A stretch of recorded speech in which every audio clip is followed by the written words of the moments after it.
As I look at this video, I see several things that should influence fly design. As the nymph tumbles down the stream, I see the dark upper side alternating with the light lower side, giving a flashing effect. While the stonefly is drifting, though, the back of the stonefly as a whole is remaining rigid. At the same time, I see the legs flutter. So it seems that articulation of the fly body is seemingly not so important, while incorporating fluttering legs seems to be a key design element. Besides the fluttering legs, what I see for designing a golden stonefly is that you have a very light colored fly right after molting, but over time the golden stones darken to give a very heavily banded abdomen with a dark and heavily gilled thorax. So while the lower side of the golden stone remains light colored.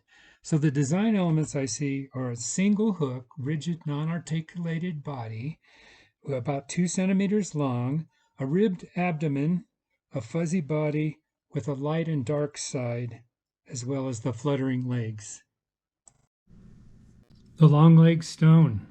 The recipe for this stone is given in the back. The key to this tie is use of the Uni-flexx camel-colored material. This material comes as a single strand, but you can take a razor blade and split it like this. Split it once, and then I've split it twice into quarters. And that's how I get the thin leg material that's quite flexible for this fly. That's the key to it. I also use a jig hook so I can invert the fly and keep the hook pointed up. And I add to that by using an 030 lead that I tie on the back of the shank to increase the tendency to invert. I'm using a UTC 70 cream colored thread to match the dubbing. The dubbing recipe is also given in back. So I tie the lead about 3/4 back. Today I'm tying one which would be my summer length of about 1 inch. Golden stones live for 2 to 3 years, and so they're always present in a stream. After emergence in about mid-July, midsummer, I go down to a 3/4 to 1/2 to represent the next year's generation that's going to mature, but they're always present. So then for ribbing, I'm using an amber, medium, UTC ultra wire, which I tie in after the lead. And again, the wire is a heavy wire to add weighting to the fly. Okay, then I take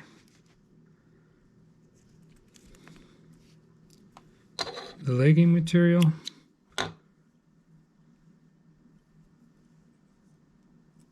pinch method to tie it in,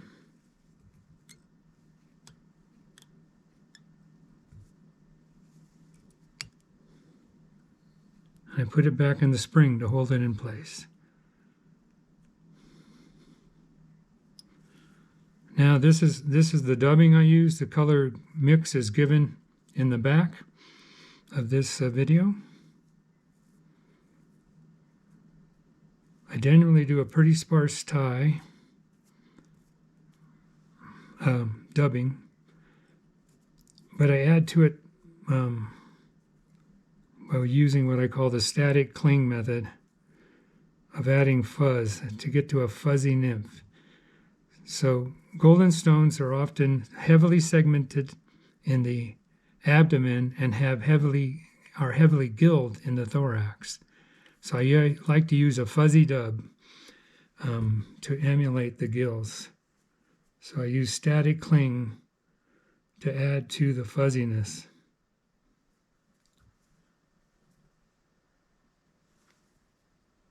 Because of the camera, I'm reducing the length of the dubbing. I usually try to dub the whole thing at once, but I keep bumping the camera. So there you can see the fuzzy character as well as being thin. I try to keep the flies thin and usually follow the less is more theory of dubbing.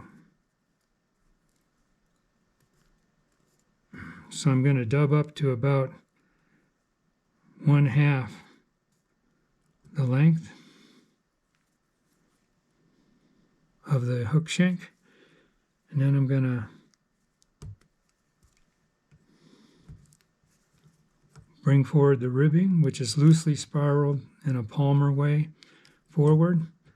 So this gives me the heavily segmented abdomen, and then I tie it off. Cut. Today I'm using golden stone tail feathers because I like the mottled look of the tail that gives me of the wing case.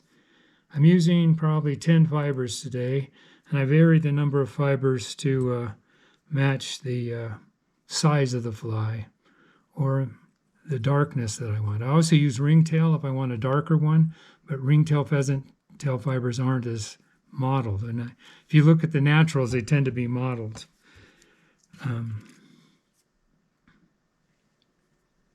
All right, then I'm ready to dub again.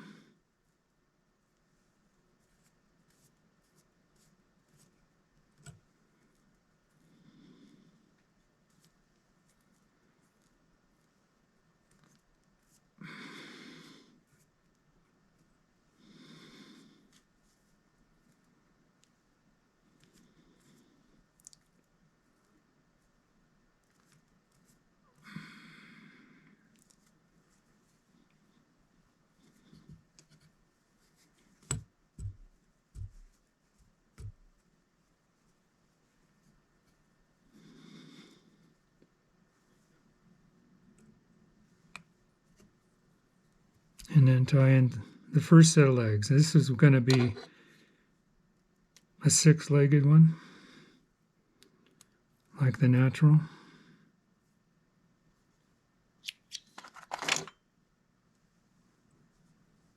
And I figure 8 in the legs.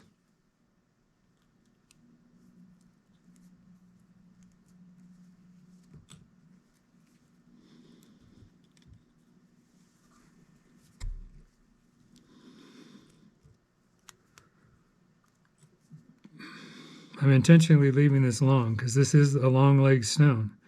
So what I'm going here is for very flexible legs that are going to move at a dead drift as shown in the video.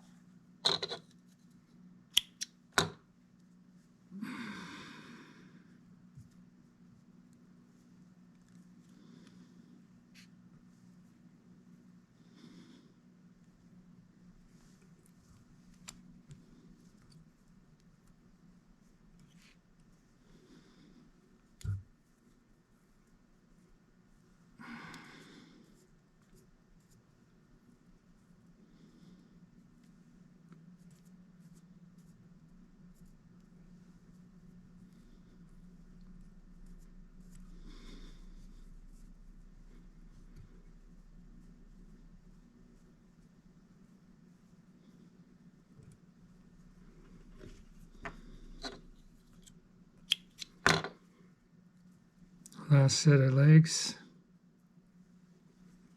figure 8ing in again. Wait a minute. So I use the spring a lot with this method, where I keep the materials out of the way with the spring.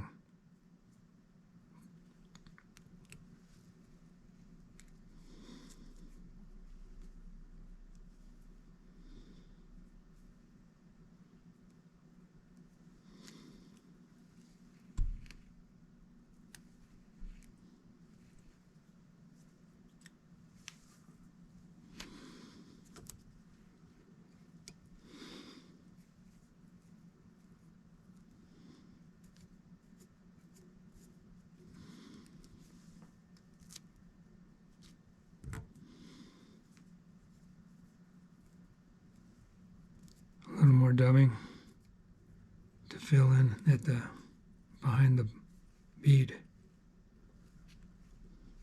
Then I bring forward the wing case.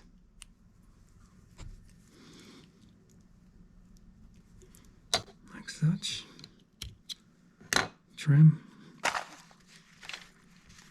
I'm ready to whip finish. I whip finish twice.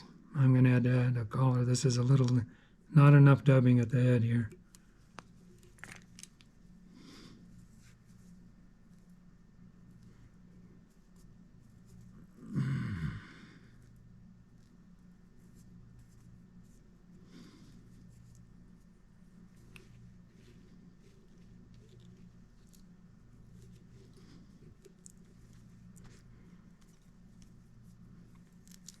Second whip finish.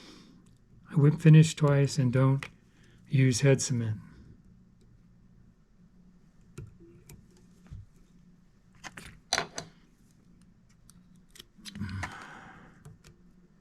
Then I roll back the ring and release all the legs.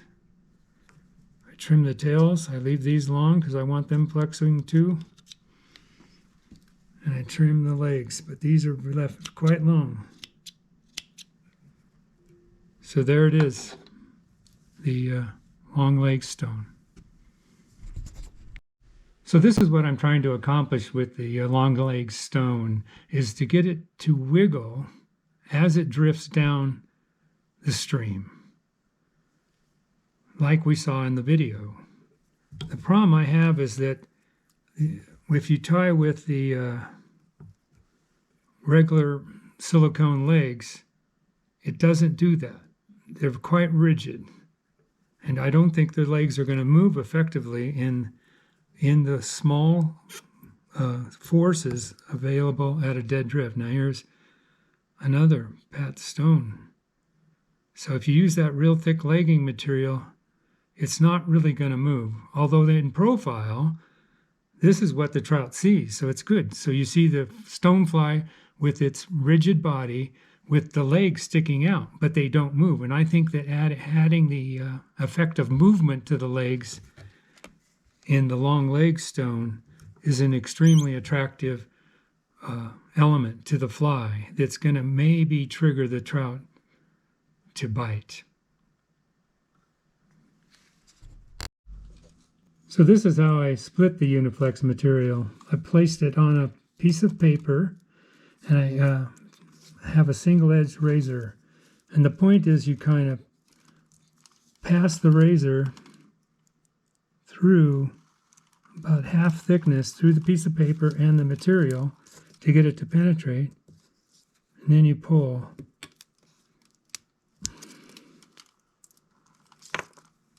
And split.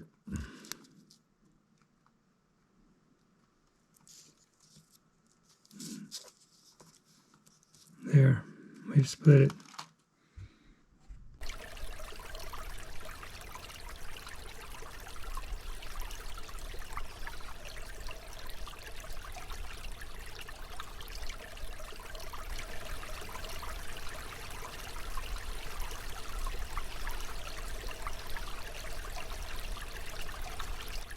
So I also tie the long leg stone in an 8-leg version and a 10-leg version. This is the 8-leg version, and you see the whole object is to get action on the fly legs. I also tie it in a chain stone version, which I posted a video of how to tie this on the web, YouTube. Here you can see the leg action of the chain stone.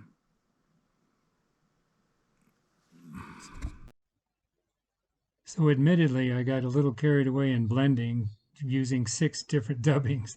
It kind of just got going down a bad road there where I had to make it the color I wanted, and it seemed like I needed to do that. In the end, it ended up like a 1-to-1 mix of the Prism SLF amber and the super bright cream. So this is what it looks like.